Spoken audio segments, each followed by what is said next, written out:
Cyber-physical attacks are anything but new. They have been there as a concept at least since the 1960s. And the replacement of the software in the control room in the Italian Job film, for example, as an idea at least. And they have been as a real incidents at least since the 80s or the 90s. But it is relatively recently that these types of attacks, or cyber-physical attacks, have become a key threat to the critical national infrastructure.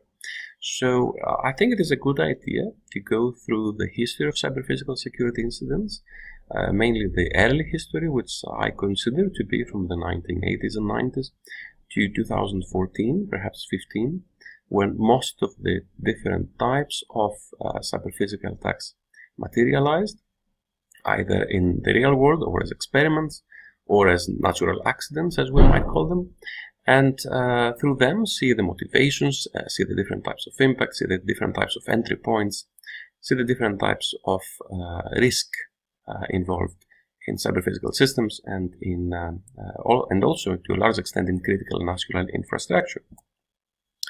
So in this history, I will obviously talk only about publicly reported incidents. I have absolutely no intention to disclose anything that is not already in the public domain in one way or another. I will talk about both real-world incidents and experiments in the laboratory, which prove concepts, and some of them were long before real-world incidents. And in terms of sectors, the focus will be on energy, water, health, transport, defense. They're all critical national infrastructure sectors, and that's relatively important, I would say. This is the overall timeline. You can see defense. You can see defense here, transport, health, water, energy, and the same here.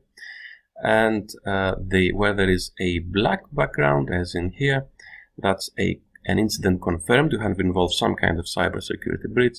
When it is a white background, it can be an accident or an incident that doesn't involve a cybersecurity breach. With the history, let's first see what industrial control systems look like.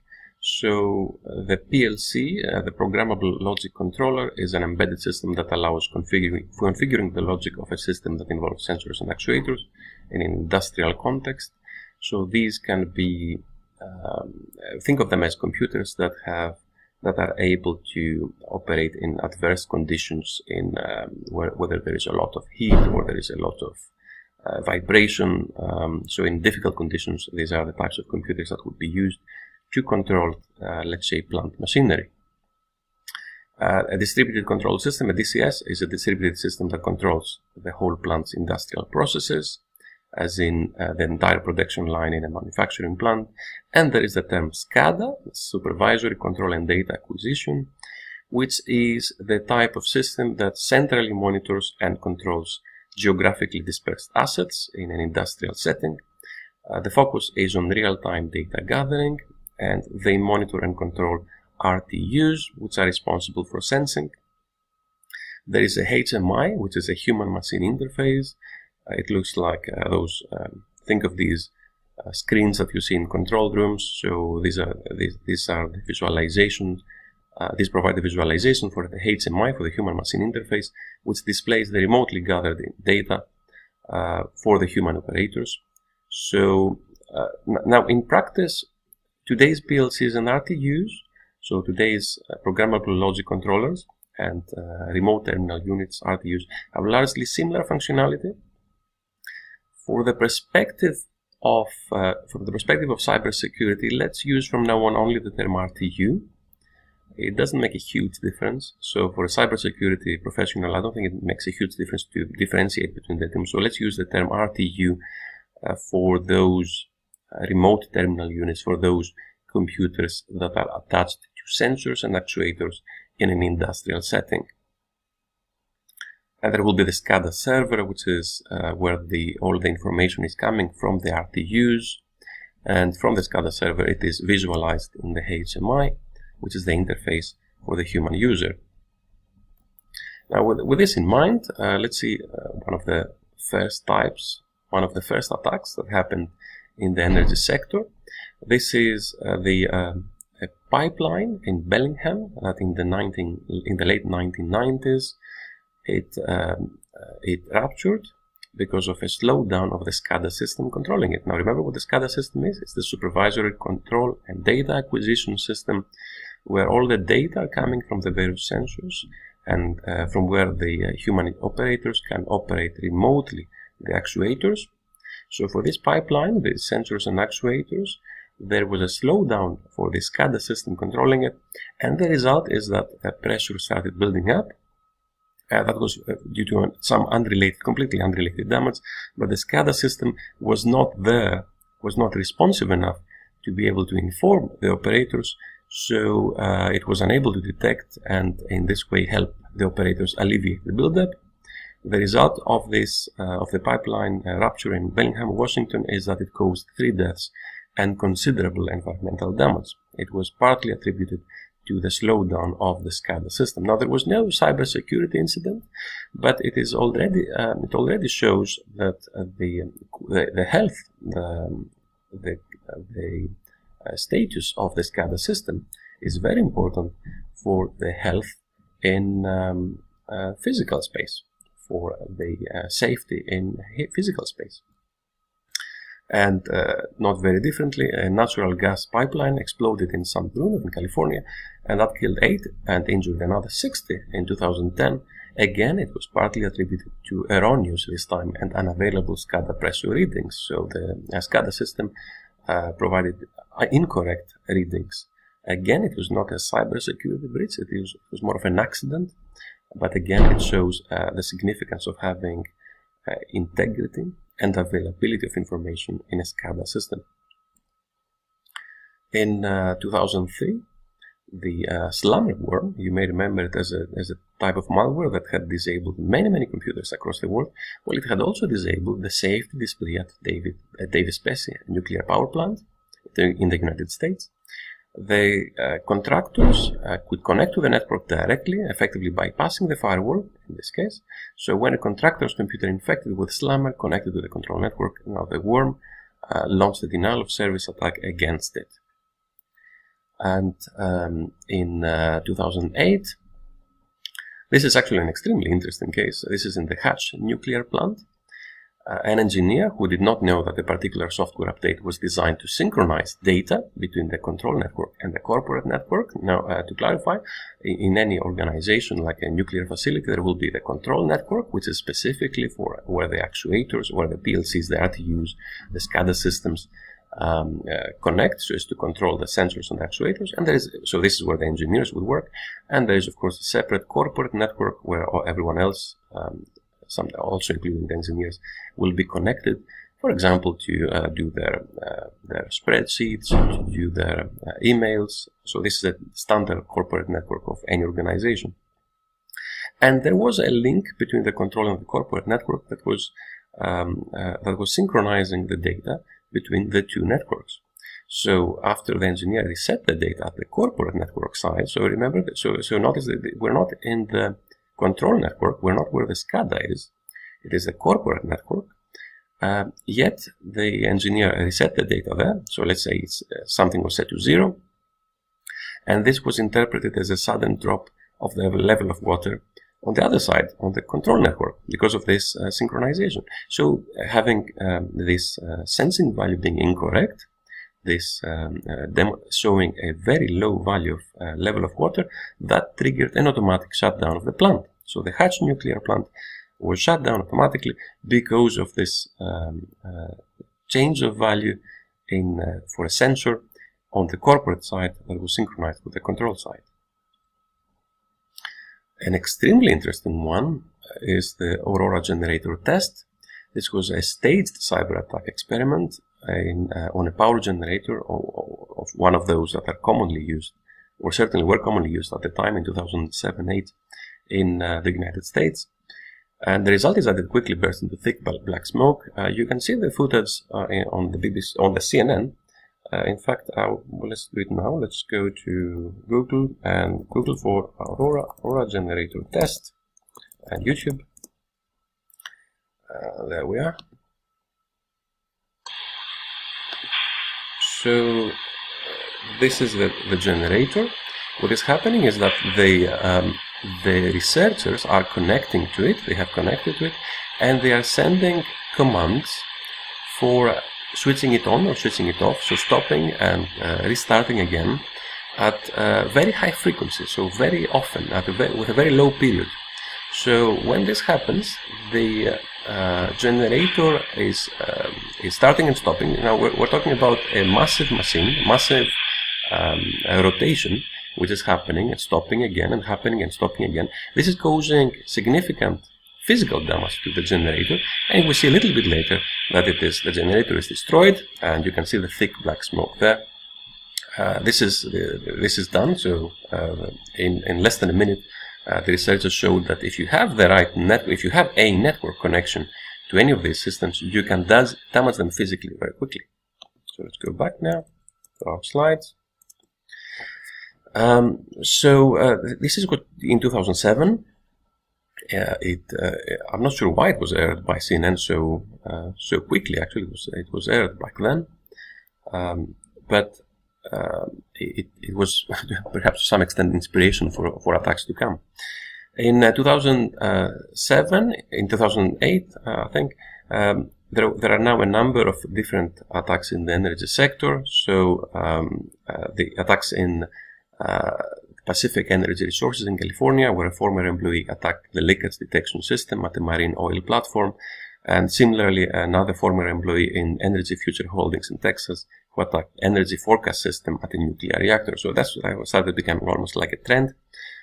Former employees effectively being insiders because they had the insider knowledge by being former employees, who sometimes using privileges that they used to have and were never revoked, they were able to affect critical monitoring systems at in these places. Now, without doubt, the most important cyber-physical attack that has ever been carried out is Stuxnet. Now, Stuxnet was a groundbreaking malware back then. It still is to a very large extent. It was several years in the making, and its aim was to affect the operation of the centrifuges at the Natanz nuclear facility in Iran. It had multiple innovations for malware back then in 2007, 2008, and 2010 when it was actually released. 2009, I think. Its main feature was that it was self-replicating through USB flash media. It was updating itself over a network. It was able to connect to command and control servers to download and execute malicious code, and it was able to evade any common antivirus package. Now, the whole point of it is that it was able to modify code on a PLC. In fact, it has been designed for the very specific PLCs that were controlling the nuclear centrifuges at the Natanz nuclear facility in Iran. So it was clearly a politically motivated attack that was extremely targeted. It was extremely advanced for an attack back then, and it had a clear, very specific physical impact and a very clear and physical target in that. And Stuxnet may have been very complex as an attack, but most cyber-physical attacks are not that complex. So the attacks in 2012 in Aramco and RasGas. Aramco is a Saudi Arabia state-owned oil and gas firm, and RasGas is Qatar's second largest producer of liquefied natural gas. These two, when they were attacked by malware, they severely disrupted the business processes and may have indirectly affected the generation or delivery of energy. So it is not that the generation or delivery of energy were directly attacked. It was not like they were targeted. The cyber-physical systems involved, for example, would not be directly targeted like in Stuxnet. But having malware affecting the business processes, that means that it can indirectly, as a second-order effect, affect the delivery of energy. And we go back now and also change the sector. We go to the water sector and go back in time to 1994 and the Salt River project. Back then in 1994, a hacker had used a dial-up modem to gain access to the computer network of the Salt River project in Arizona. There was one 5-hour session where the hacker accessed water and power monitoring data. So the SCADA control system had access to the sensor values, at least for this one. The report back then clarified that there was no threat to any dams. And also, I'm quoting from the report, that the perpetrator was a prolific hacker who believed that he had the right to pursue his intellectual freedom through his hacking activities. So back in 1994, it would be possible that, or it would be almost expected, that someone hacking something like that, someone hacking a cyber-physical system controlling water dams, would do this for, as this very nicely puts it, to pursue his intellectual freedom through hacking activities.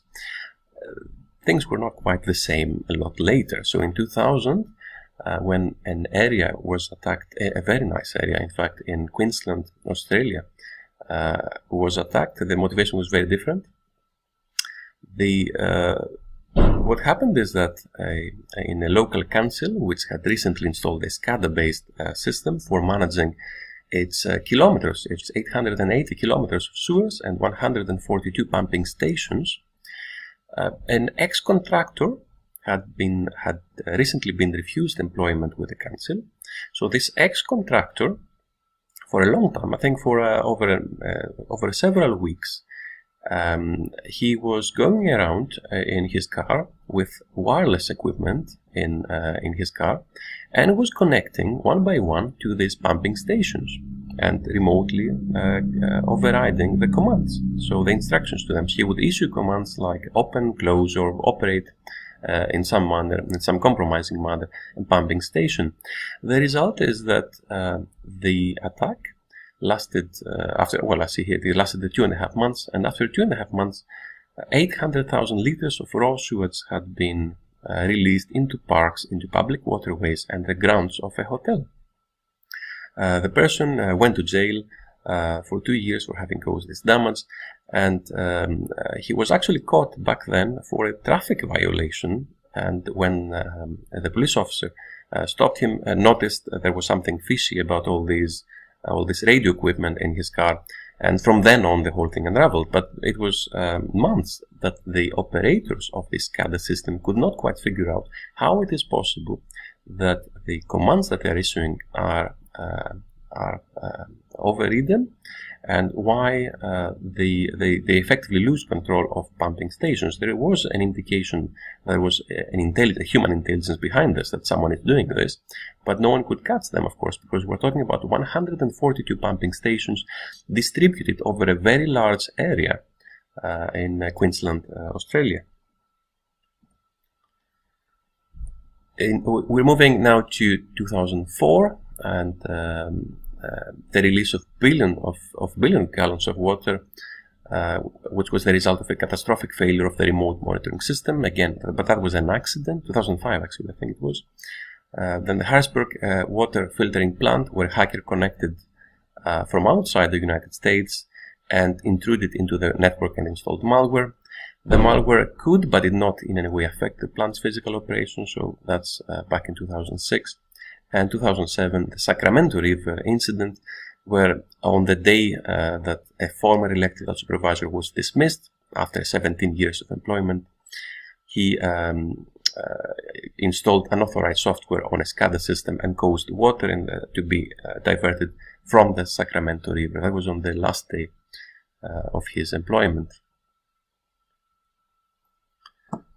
In the case of the Mississippi State University scientists, they demonstrated a variety of attacks against the mock water tank control system. That was back in 2010. Since then, this type of research is commonplace, but back then it was very new. And they had a mock water tank control system, and they showed how it is possible to affect the availability of the SCADA network and force it to report false water levels.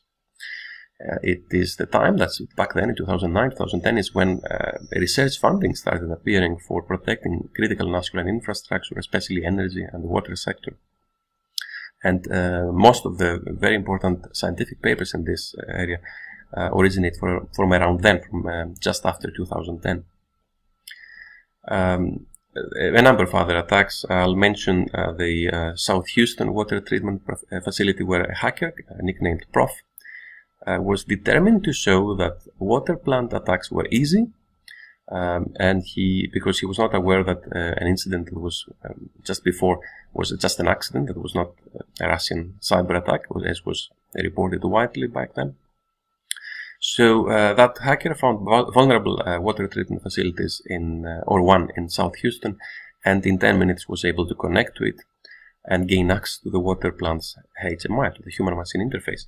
Now, the important point here is that such a very important system as is the control of a water plant, or the HMI of the control of a water plant, had a 3-digit password, and that 3-digit password had been left to its default, to its manufacturer's default. In the health sector, things are a bit different. Now, attacks are of different nature. The first one I'm mentioning here is not really an attack. It's an accident. So that was in the 1980s, when there were at least 4 deaths because of the Therac 25 computerized radiation therapy machine that had poor software design. So what had happened back then is that the software developers had not duplicated in software all the safety mechanisms that had appeared previously in the less computerized and the less software-based versions of this machine. On a few occasions, the machine did malfunction and delivered what would be lethal overdoses of radiation to the patients, and that led to at least 4 deaths back then. Now, I'm now jumping to 2008 because that's a completely different type of attack, a completely different cyber-physical attack, one that doesn't involve any form of cyber-physical system in there. What happened is that someone defaced the website of not-for-profit Epilepsy Foundation. The point is that by affecting what someone can see, if they have a medical condition like epilepsy, for example, they would be affected. They would be affected by what they see. So there is no physical object really compromised, but it is the fact that a computer has a screen, and the screen shows an image, and when the user uses a computer, they trust that what they will see next will not damage them in any way. But the hackers in this case replaced part of the website's content with flashing animations, which were chosen so as to cause migraines or seizures to visitors that suffer from epilepsy. Now, this is the Epilepsy Foundation, so many of the visitors, if not most of the visitors, will have some kind of medical condition of this type. It is known that at least some of the visitors were in fact affected. To what extent, that is not known, but still it is an extremely interesting attack. It is an extremely interesting security failure, because it demonstrates that it is possible that a website security failure can physically affect human beings. So what happened is that someone affected their website, they installed they affected the integrity of the website's content, and in this way they affected physically human beings. It was a targeted attack in this sense, because it was targeted on anyone that would have such a medical condition. In fact, in the health sector, there have been many interesting attacks that have originated. So attacks against medical devices, like wearable, implantable medical devices, they came into spotlight in around 2008. And there were many such. There was a series of demonstrations of such attacks in academia, in Black Hat, in DEF CON and other conferences. They were showing that it is possible, sometimes easy, to reprogram remotely ICDs, pacemakers, insulin pumps. For example, Jerome Radcliffe, who was a security specialist suffering himself from diabetes and being himself a user of an insulin pump, he had shown that it is possible to control one of these remotely, to change the insulin injection levels, which can be lethal, of course, for someone suffering from diabetes, and change them remotely from a range of 30 meters. And later Barnaby Jack made this 90 meters by using a high-gain antenna. In general, the health sector has many different types of computer security issues. I often joke, I don't know if it's a joke, sometimes it might be a reality, that certainly it's an exaggeration, that some hospitals have more computer viruses than actual physical viruses and biological viruses, and that's because of the very poor cyber hygiene. There is very poor cyber hygiene in hospitals. There will be nurses and doctors, all of them sharing one password, for example, and that one password being left somewhere on a post-it note. And also the machines used. So an MRI, an X-ray machine, or other very expensive pieces of equipment, of medical equipment, will be based on, from the perspective of computing, on what is completely obsolete operating systems. So if an MRI machine is based on a Windows XP operating system, that is not unusual.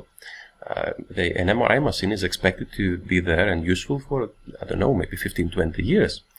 In these 15-20 years, of course, the operating systems have completely changed in the computing world. So an old operating system will be left unpatched, without any security updates, and as a result, if it is connected to the network, it will be affected by malware. It will be infected by malware. And why would it be connected to a network? Well, because for a start, networks offer convenience. You can have a single printer connected through the network for all the MRI machines or some X-ray machines in the same room. So all of these will be connected to some network one way or another. And when there is any kind of connection, then a malware infection is possible, sometimes likely. A different type of attack that also affects actually every sector, perhaps in the health sector is slightly different, is attacks against building automation systems, like the remote control of heating, ventilation and air conditioning. In 2009, a security guard in the night shift of a clinic in Texas, he broke into the clinic's computers, installed malware, and was able to remotely control these. The specific attack did not cause anything, did not cause any damage, but could have damaged pharmaceuticals, could have affected patients' health, and he was sentenced to 9 years in prison. Let's move on now to a different sector, to the transportation sector. An interesting, I'll go to the second of the Port of Houston. This is a very interesting attack because it showed the weaknesses in legally prosecuting people behind cyber-physical attacks. So in this case, perhaps more attacks, but certainly in this case, a cyber-physical attack.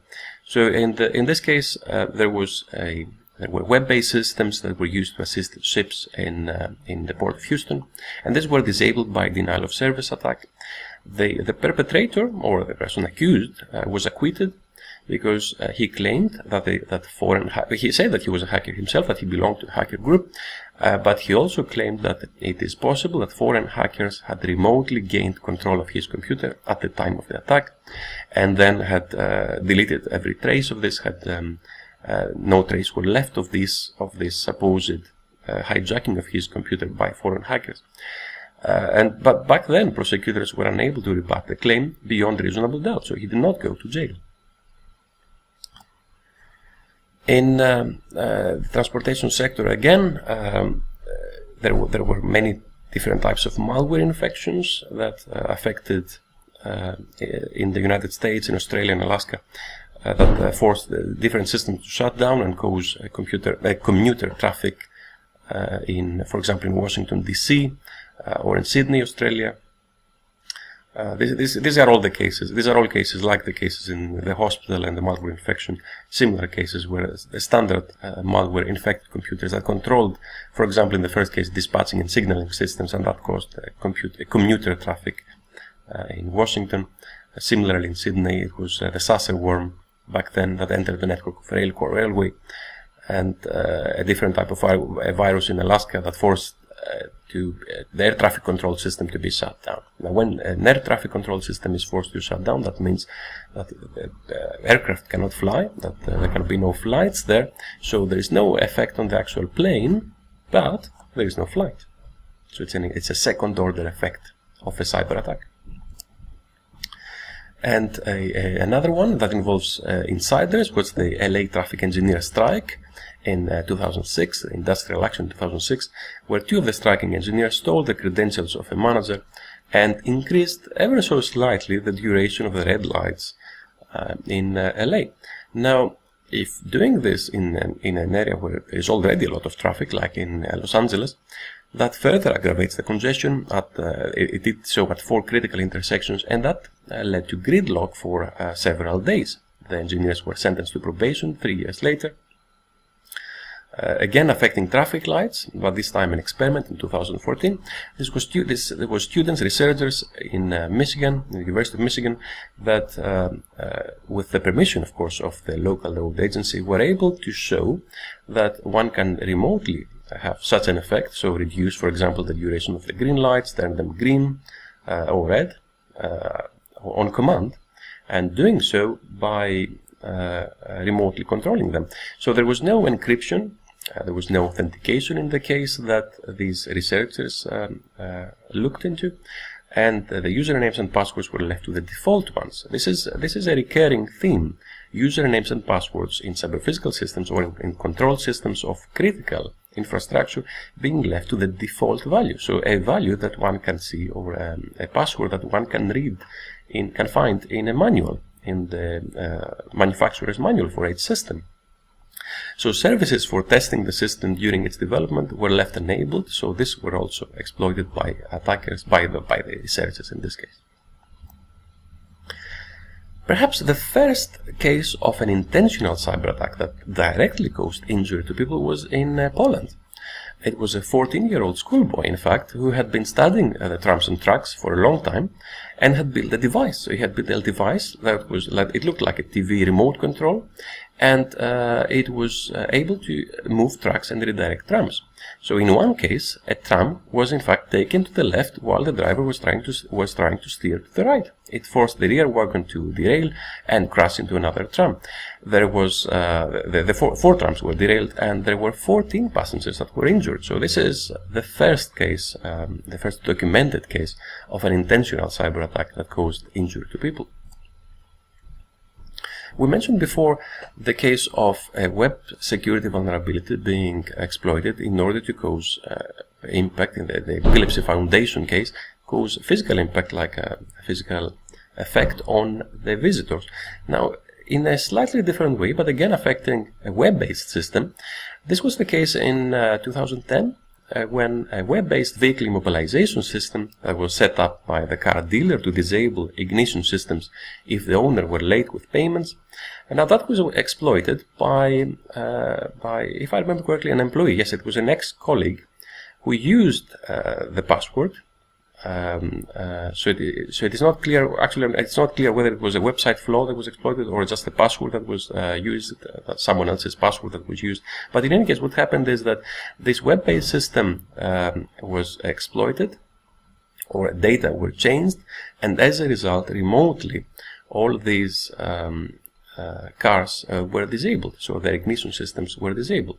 Imagine over 80 cars being simultaneously immobilized and having their horns activated because something changed somewhere on an external website. In perhaps the most widely advertised, the most widely publicized types of attacks are attacks against cars. And this is of course not a surprise by any means. Everyone has a car, or most people have cars, and that shows directly to most people how their life, how their safety can be affected by a cyber-physical attack. In 2009, one of the first publications by researchers demonstrated experimentally a very wide range of such cyber attacks. A bit later, they made these cyber attacks more practical by showing that they can be done remotely. And later, other researchers demonstrated custom software for taking control of different types of cars by physically connecting to their diagnostics ports. These are the ports that are just under the dashboard, just under the wheel, the steering wheel. And in fact, by 2014, experimental attacks on cars had been so common already that you would see them in contests. So I think the first widely publicized public contest with a time limit was a Syscam 360 conference, which involved a contest for remotely hijacking a Tesla Model S electric car. The winners back then were able to switch on the headlights, sound the horn, and open the doors and sunroof while the car was in motion. Now, it doesn't really matter what they did to that car. Every car can be vulnerable, so it doesn't mean anything for the specific model or the specific type of system. What matters is that it's already in 2014 that it's considered almost obvious that a car can be hacked by people who have never seen the specific car before, and that can be done in a very limited time. We will finish with the defense sector. but starting in the defense sector with a case which was a normal accident rather than a cybersecurity breach. It's the USS Yorktown, CG-48, which in the 1990s was a testbed for the United States Navy Smart Ship program. Back then it was equipped with Windows NT. It had fiber optic cabling, and it ran software to monitor and control key functions of the ship. So think of it as a SCADA system, but a SCADA system for a warship. So what happened back then is that a crew member at some point entered a 0 into a database field, and the software attempted to operate then a division by 0 and crashed. So this is very common in computer programming. It is very common for a software developer to make a mistake like this, to allow a value to be set to 0, for example, by the user, and then it might need a division of some sort later, but it is not possible to divide by 0. So if this error is not caught somehow, the computer system might crash. But in this case, it's not really a computer system only that is affected. When a computer system, like this Windows NT machine, for example, is what is used in order to control critical systems in a warship, then the failure can cascade. In this case, it cascaded massively. It cascaded from system to system, and eventually it caused the propulsion system to fail, leaving Yorktown dead in the water for 2 hours and 45 minutes. Now, that was certainly not a cybersecurity breach, but it showed how easily a simple cybersecurity breach that would have affected that database, that would have changed this value to a 0, would have led to this cascading effect. Then, in 2009, there were many cases of security incidents that involved UAVs, involved drones. So militants in Iraq, they intercepted intelligence video captured by UAVs using off-the-shelf satellite TV software. That was actually done a lot earlier too in the war in the Balkans in the 90s. And the video feed was then streamed, back then the video feeds were streamed unencrypted to its operator. So this is how they could so easily, using off-the-shelf satellite TV software, they could intercept and see this footage from the UAVs. In 2011, keylogger malware was found on the machines of operators of drones. It is completely unknown, of course, whether this was intentional or not, but malware was found, and the malware was, in fact, recording keystrokes. In 2011, an American drone was captured by the Iranian army. It is true that they captured one. What they claimed, though, is that they hijacked it. They didn't simply capture it, but they hijacked it remotely by jamming its communications and feeding it with spoofed GPS signals. Now, this is very interesting as a concept. I find it highly unlikely that it happened this way back then, and especially considering that the Americans would be using military GPS rather than civilian GPS signals. However, it is not a paradigm that has not been used elsewhere and well. So for civilian UAVs, civilian drones using civilian GPS signals, researchers have often demonstrated, first by Wesson and Humphreys, that they can be, by hijacking the GPS signals, effectively one is able to hijack the control of a drone, because the drone moves based on where it thinks it is. If it thinks it is north of its target, then it will go south. If it thinks it's south of its target, then it will go north. So by telling it where it is, you effectively steer it. You effectively choose how to move. Now, we talked about quite a few different types of attacks, quite a few different types of incidents in this history. What one can see from this is that many incidents were actually normal accidents. They were normal accidents without human involvement, and these are to be expected because we are in a society that depends on complex technologies. Air traffic, dams, and nuclear plants. Our critical national infrastructure depends on computerized systems, on networks, on IoT, on cyber-physical systems, on cloud computing, artificial intelligence, many different types of automation, and many different types of interdependencies. So normal accidents are expected. And there are also other types of accidents, I'm not sure if accident is the right word for this, where we have indiscriminate malware infections. So there is a physical impact because there was some kind of malware infection on the computer that was controlling something physical. And indiscriminate malware infections are partly attributed to old computers connected to the internet. So if you have old computers that on which something physical and something critical often depends, and yet this computer has an old operating system, a system that has not been patched for a long time, and they are connected to the internet for whatever reasons, then it is expected that there will be security breaches, because malware would not stop by saying, well, I don't want to infect this computer because this computer has might be connected to something medical, and that will have a different impact than I was intending. That wouldn't happen with malware. Malware will tend to be indiscriminate. And of course, there will be targeted attacks too, perhaps most spectacularly demonstrated by Stuxnet. They can be for profit, they can be for political or military purposes, they can be for intellectual challenge, or for whatever other reason. So these are attacks that have that target a cyber-physical system, and they want to have, their aim is to have physical impact. In fact, physical impact does not have to be the first order impact of an attack. It can be the second order impact of an attack. In aviation, flights are not only cancelled when aircraft are attacked physically. So when planes, cyber-physical systems are malware infected, perhaps. Flights can be very easily interrupted if anything in the IT infrastructure of the air traffic control, of the flight plans, of the ticketing, of the check-in for the customers, if any of these is compromised. So if there is any failure of a single server, this can ground hundreds of aircraft for hours, and it has happened. It happened a few years ago. Or if people cannot check in, well, there can be no flights then. In motorsport, an interesting example comes from Formula E. Formula E is the electric version of perhaps Formula 1, and there is an engine boost system, where one of the drivers will get a boost in horsepower for a short period of time, I think for a few seconds, based on online voting. So there is an online voting system, and this online voting system is used in order to decide which Formula E driver will get this boost towards the end of the race.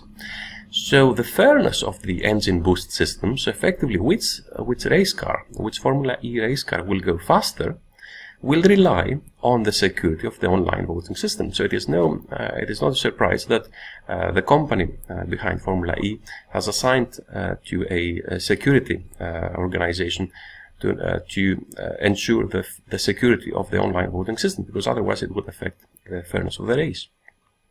And in law enforcement, in 2008, there was a case when court proceedings were suspended, and the police could not make any more arrests for minor offenses because the municipal court systems in Houston were hit by malware. So it would not be possible to do the paperwork or to do the IT part of any minor offense arrest. And as a result, the police were instructed to stop making arrests.